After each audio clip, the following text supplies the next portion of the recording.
신기해요. 부드러워요. You see? Beautiful little octopus shape.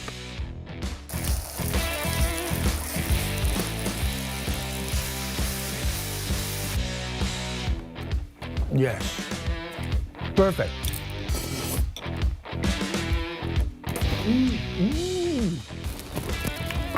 They're suck.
여러분 반갑습니다. I'm Kwon So-hwa and this is K-Culture Dive. Join us in exploring everything in Korean culture, from K-entertainment to AI news, K-culture in photos. And for our Hallyu People segment today, we dive into the story of a haenyeo diving in the waters of Jeju. And with that, let's dive into our show. Joining us this Wednesday is my co-host Walter Lee. Walter, happy Wednesday. Happy Wednesday, Soa, and hello to everyone joining us on K-Culture Dive today. I'm Walter Lee, here to co-host alongside Soa and bring you the latest in K-entertainment news. So today on K-Enter, Walter, we're going to focus on boy groups. And we're going to start in the city of Las Vegas, which was lit up in the color of red. Yes. And you're going to tell us why. Yes, indeed. It seems like the track that BTS have, Swim, is bringing water wherever it goes because BTS transformed Las Vegas into a sea of red with its large-scale fan event, BTS The City Arirang, in Las Vegas. Now, the city project is an immersive offline experience held in cities hosting BTS's concerts, allowing fans to enjoy a wide range of BTS-themed content throughout the city beyond the concert venue itself. Now, the event was timed to coincide with BTS's 4 concerts in Las Vegas, the last concert being May 28th, local time. Now, across the Las Vegas Strip, iconic landmarks and hotel buildings such as the High Roller, the Paris Las Vegas Eiffel Tower, and the Las Vegas Gateway Arches were illuminated in red, the signature color of BTS's latest album, Arirang. Now, one major resort in the heart of the Strip even hosted a 6-minute firework display set to BTS's new tracks, Normal and Hooligan. According to Big Hit Music, fans responded enthusiastically as they experienced BTS's music and concept, creating a festival-like atmosphere through what's known as Sin City. Right, and I can imagine that the excitement surrounding the remaining performances is growing even bigger after BTS's huge win at the American Music Awards. Yes. But Walter, let's move on to some records achieved by another big boy group. Yes, indeed. According to JYP Entertainment on Tuesday, Stray Kids achieved cumulative shipments of just over 40 million copies as of April 2026 across their 28 albums released in Korea and also Japan. Now, their 19 Korean albums recorded more than 35 million cumulative shipments based on Circle chart data, while their 9 Japanese release reached around 4.5 million copies. Now, since debuting in 2018, Stray Kids have gained immense popularity with songs such as Chick Chick Boom and Backdoor. The group have found success not only in Korea but also internationally, setting a new record last year when their album Do It reached #1 on the Billboard 200 chart for the 8th consecutive chart-topping album.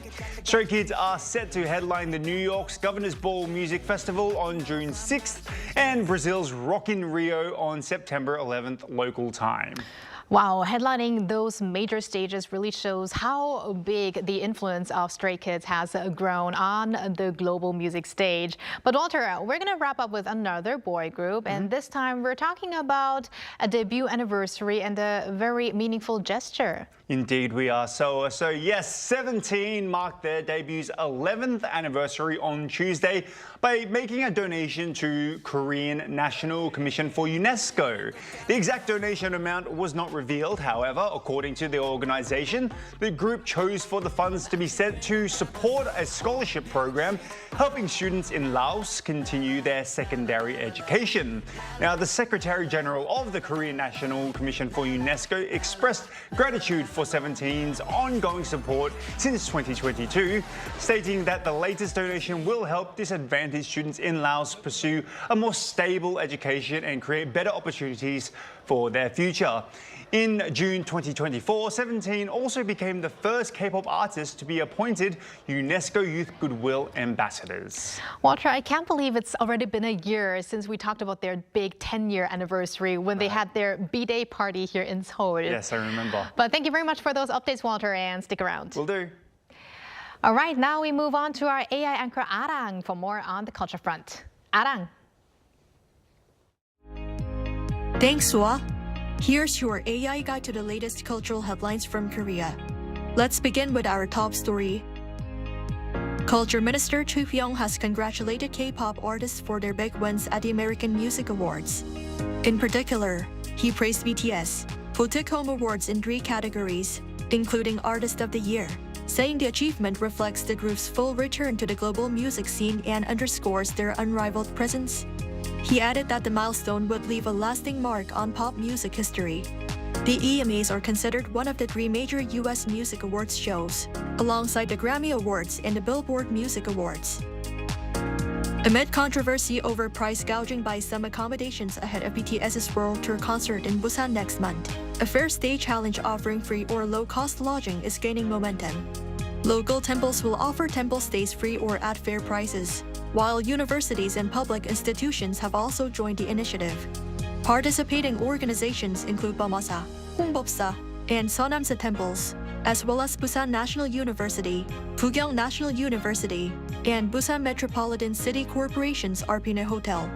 More than 100 rooms are being made available through the challenge, accommodating over 400 people.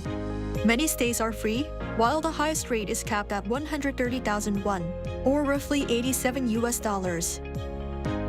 A 4.3-kilometer street-side garden has been created connecting Gyeongbokgung Palace and the Blue House. Designed to provide a walkover space that blends seasonal scenery and historic landmarks, the street garden links Gyeongbokgung, Samcheongno, Hyojaro, and the Blue House. A total of 346 million won, or around $230,600, was invested in the garden project over the past 3 years. Jongno-gu District pledged to continue transforming the area into a vibrant green corridor known for its scenic streets and pedestrian-friendly spaces. That's all from me. Turning now to a quick look at more K-culture stories making headlines today.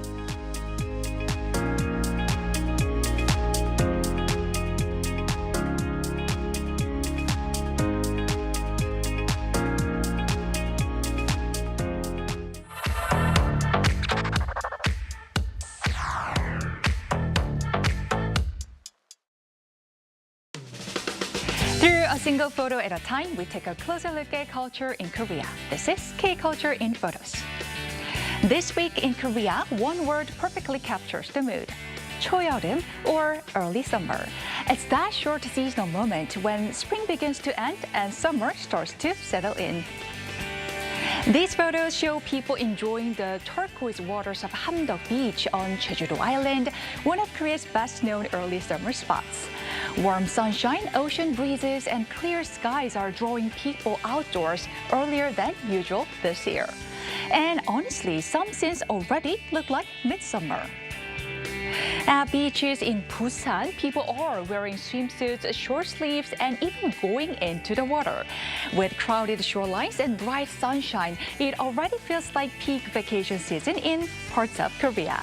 But early summer in Korea isn't only about beaches. These photos show people relaxing beneath giant pine trees, enjoying the cool, natural shade. And finally, one of Korea's signature early summer foods, chodang corn. Known for its extra sweetness and juicy texture, this seasonal corn is especially popular in June. For many Koreans, it's a taste that signals the beginning of summer. At first glance, this photo almost looks like a sudden street storm, but these people are actually taking part in the Chuncheon Mime Festival, one of Korea's most famous outdoor performance festivals held every year in early summer in Chuncheon, Gangwon-do Province. One of the festival's most popular events is a giant water celebration. Powerful water sprays shoot into the air as crowds dance, run, and cool off together. And from above, the scene almost looks like a huge summer party filled with colorful outfits, water guns, and even bubbles floating through the streets. But the festival is not only about water play. Visitors can also enjoy mime performances, street art, music, and interactive shows that turn the entire city into an outdoor stage.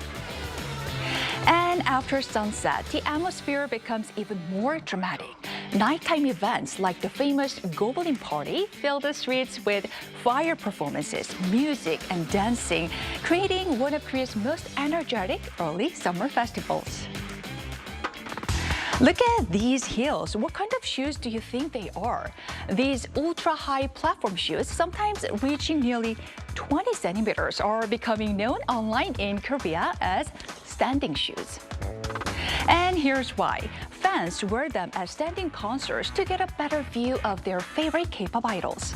Honestly, some people almost look like they are standing on top of the shoes rather than wearing them. The trend has grown so much that rental posts are now appearing online, and the shoes come in many different styles and heights. But there are also safety concerns because the platforms are extremely high. Some people worry about falls or injuries in packed concert venues. Still, many fans say the chance to clearly see their favorite idols makes the shoes worth trying, carefully, of course. In Korea these days, some young people say collecting luck is harder than collecting gold. The trend is called lucky maxing, a newly coined term describing people trying to attract as much good fortune as possible through everyday habits and rituals. These small horses and cat dolls are part of the trend. Many people hang them at home, hoping for protection and good luck. And this crowded hiking scene at Gwanaksan Mountain reflects another growing belief among young Koreans that certain places can bring specific kinds of fortune, like exam luck or career luck. Stationery stores are selling cute lucky charms with messages like everything will go well, while even museums and discount stores are releasing fortune-themed goods. Near Hongdae Station, vendors selling four-leaf clover items are also drawing attention from younger shoppers looking for a little extra luck in daily life. Today's photos capture the energy, emotions, and new trends shaping life in Korea now.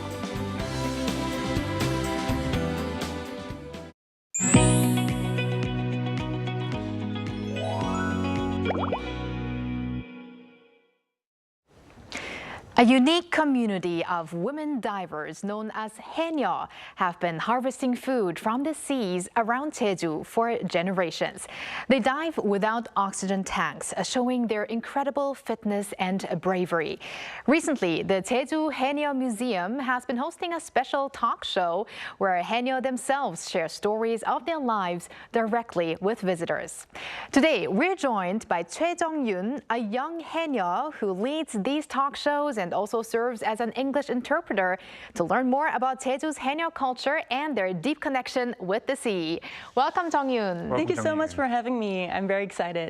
We are so happy to have you here on the show today, and especially because you probably came from Jeju all the way to Seoul to be here with us. That's right. So, okay, Jong-yoon, you just recently became a haenyeo, and actually I heard this from Walter, who introduced you to our show. So could you please introduce a bit about yourself and what inspired you to become a haenyeo? So I am a second-year diver, and that's still considered a baby diver, a novice diver, or 아기 haenyeo in Jeju language. And I've been just fascinated by Jeju haenyeo's grit and their spirit, and I always just imagine living in Jeju and being a diver there. So that's what I'm doing right now. Okay, does it take a long time to officially become a haenyeo? It depends on the village. So there are 103 fishing villages in Jeju, and every village's regulation is all very different. So my village kind of, had the interim period of 1.5 years, kind of figuring out whether I can be a fit haenyeo. And this year in April, I got my haenyeo license for the very first time, and very excited for that. Wow, congrats. Thank you. And Jong-yoon, recently the Jeju Haenyeo Museum has been operating a program called the Talk Show. So please, could you explain what Talk means? Sure. So what I'm wearing is traditional Jeju haenyeo diving clothing. Obviously, we don't wear this anymore. But back in the days, until 1970s, we would wear only this. And this white thing, we would just put on after diving. So it'll be only this onesie, kind of sleeveless thing. So after diving in the winter, of course, it's very cold. So we needed this fireplace, and that fireplace is called 불떡. And so after diving, we would come out, the haenyeo would gather around, and we would try to warm our body a little bit. And 불떡 was not a place to warm ourselves, but a place for a community where we share food, or raise our children, or talk about village gossip. So that kind of spirit is related to 불떡. So we wanted to bring that name and have this talk show at Haenyeo Museum so that we can share the spirit of haenyeo with the visitors. Right, Sounds and fun. I've noticed, I've been keeping an eye on you through social media, that you're a very well-spoken person. So I think you're the best kind of person to provide English interpretations, especially about this historical thing as haenyeo culture to foreign visitors, right? Now, especially at the museum, how do international audiences tend to view Jeju's haenyeo culture? And are there particular aspects that surprise or fascinate them the most? I mean, every time I interpret for the 불떡 talk show, I'm so touched by the interest and also just, the zeal the international visitors have for haenyeo. So pretty much they get informed by haenyeo by watching K-drama or being interested in Korean culture through fiction or storybook. And they are specifically in Jeju most of the time to meet haenyeo. And I've met so many people from different countries, like all the way from Indonesia, Malaysia, Italy, Israel, Ukraine, and a lot of them are very touched to meet haenyeo in person. Maybe not really me, because with me, I have along the older haenyeo who have been diving for 50, 60 years. Wow. And a lot of them are in tears just to meet them. And I think it's not like a pity-like tears, but just happy tears that, oh, you lived this hard life, but look at you with your spirit and courage. You have lived your life and you raised your children. I admire you, that kind of stuff. So I think, they're just so excited and happy to see our haenyeo. I feel like after the K-drama, when life gives you tangerines, maybe more foreign visitors are interested into haenyeo culture as well. Absolutely, yes. And this program probably runs for a couple more months, right? So we started in March, and I interpreted a couple of times last year. So it's a monthly thing, every third or fourth Wednesday of the week, and we go from March to November. Okay, so still a lot of time. Also, if we ever get to make a trip to Jeju later this year, I'll try to check out the talk show myself. Thank you. But Jong-yoon, let's talk a little bit more about Jeju Island and haenyeo culture and more of that. Jeju is often referred to as 삼다도, meaning the island of three abundances: wind, rocks, and women. So how do you see the relationship between the lives of haenyeo and these unique cultures of Jeju. And it's really just impossible to take haenyeo apart from Jeju's nature, because our life in Jeju is really just entangled with the nature and catering to what's given to us, and also just making the best out of what's given to us. So it's very windy and it's very rocky, so it's very hard to farm. So going out to the ocean and try to get food and sell that seafood to make a living for your family was very important to haenyeo. And so haenyeo's history, haenyeo's life is Jeju's history and Jeju's life. And it still continues on to this day. Unfortunately, haenyeo's number are greatly reducing at this point, but I want to continue on with the tradition. So I want to carry on the importance of being one part of that three things: the wind, rock, and the women, as a haenyeo woman. Yeah, I do definitely see your passion for it when I watch your stories or posts on Instagram, or even through your partner's Instagram. He's very proud of you. He shows off everything that you do, and I very much keep a close eye on how how important this is for you. So Jeju's haenyeo culture is recognized globally as a truly unique cultural tradition, and it's very interesting. But in your opinion, what are its greatest values and appeals? So not only the practice of diving our work, but I think the community is the most important thing, and that's very unique, because going out and working hard, everybody does it, but I think risking life and being out in the wild, in the nature, and just being in that dangerous situation, that's very unique about haenyeo's diving practice. And so making sure your colleagues are safe and watching out for each other, and always sharing. So as women get older or weaker, they can maybe not dive as well as before, and we'll try to look out for the older haenyeo, maybe share our catches and make sure that everybody's safe and well fed. Right. So it that is community. Quite a dangerous job in itself. Like it does seem very dangerous. But why do you think haenyeo culture is increasingly being discussed, not simply as an occupation per se, but as an important cultural heritage for the younger generations? I felt the community is so important after I joined the haenyeo community, because I lived and worked in Seoul for 13 years, and this life was fun too, but I never really felt I was part of anything, really. And to be in a very tight-knit community and to share food and lives together, I truly feel like this is the life for me, and I feel happy, I feel safe, I feel like I have a place to go, I have people to talk to. So for younger generation, I don't think we get to experience that a lot, even though there are great communities out there. So to be in this situation and learn the values of the community's values and help, I think people want to emulate that in their communities as well. Right, it really seems like it's not just only a job, but it is really about community.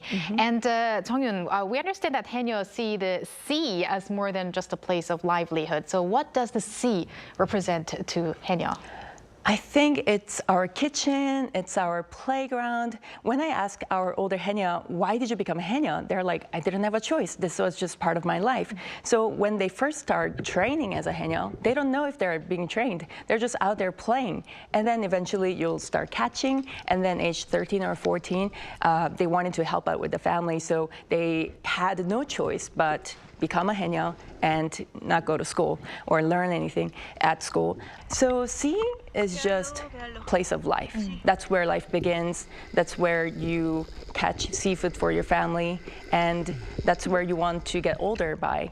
And so in my village, recently 3 haenyeo retired, and even though they're not diving anymore, they would come out to the ocean, they would ride their little motorcycle, and they just want to observe the sea, because that's what they've done for the past 7 decades. So they want to continue just being by the ocean. So they would be part of the 불턱 too? So 불턱 was of a practice in the past. I think 불턱 started to disappear in 1970s, because now we have something called changing room. Oh. So we have a building with warm, heated seat and hot water running. So the changing room is like a modern day 불턱 for haenyeo. Nice. Right, and just before our last question, Jong-yoon, I have noticed a massive change with you and your partner as soon as you moved to Jeju. I heard about it long before you actually moved, and you give the international audience so much back to Jeju. I think Jeju is very much appreciative of people like you. I mean, you document a lot of stuff, you talk about a lot of stuff, you have your own radio show, etc. I really think that Jeju has found great residence in yourself and in your partner. So, you know, on behalf of Jeju, I'm sure they're very, very proud to have you there. And last but not least, becoming a haenyeo likely changed the way that you view the ocean itself. Are there any life lessons or wisdom you have learned from the sea?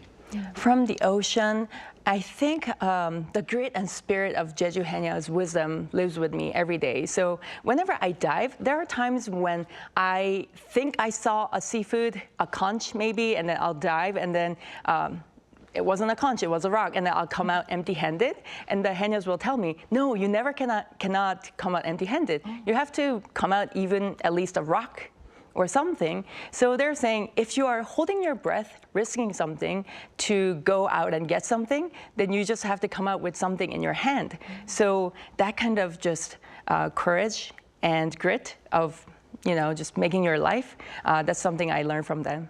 Wow, fascinating. Jung-yoon, thank you very much for sharing your story with us today. I think you're going to be a big inspiration, especially to the coming generations who want to become a haenyeo. So thank you very much and keep in touch. Thank you. Thank you so much for having me. And thank you, Walter, as always. We're going to have you here back soon. See you very soon. Thanks for watching and your interest in everything K-culture. Please tune in again tomorrow, 2 p.m. Korea time. Keep diving.